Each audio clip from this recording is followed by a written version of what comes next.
শিবগঞ্জে একটি নার্সারিতে একে নার্সারি দেখতে পাচ্ছেন। নার্সারিতে কত সুন্দর সুন্দর গাছ আছে। তো আপনারা এখান থেকে বিভিন্ন রকম গাছ কেনাকাটা করতে পারবেন। আপনারা ফ্ল্যাটে বাড়িতে বিভিন্ন রকম ধরনের গাছ আপনারা খুব সুন্দরভাবে সাজাতে পারবেন। দেখতে পাচ্ছেন একে নার্সারিতে বিভিন্ন রকম এখানে নার্সারির জন্য চারা গাছগুলো রয়েছে। এটি হচ্ছে বাংলাদেশ। তো ভারত থেকে বাংলাদেশে আসলাম, তো চলার পথে আমার একটু পছন্দ হলো, তাই ভাবলাম নার্সারিটা ঘুরে দেখি।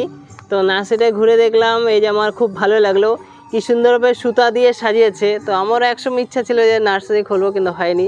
তো যাই হোক, এখানে দেখে একটা অভিজ্ঞতা হলো, একটা পুরনো কথা মনে পড়ে গেল। তো আপনারা একটু দেখছেন, যদি আপনারা কেউ কেনাকাটা করতে চান, তাই শিবগঞ্জের হাটে এগিয়ে আছে, বাজারে এগিয়ে আছে এই নার্সারিটা, একে নার্সারি দেখতে পাচ্ছেন আপনারা। ইসরায়েল মোড়ের পিঠালিতলা মানে ভাঙা ব্রিজের আগে আছে। ঠিক আছে, বন্ধ করে দেন।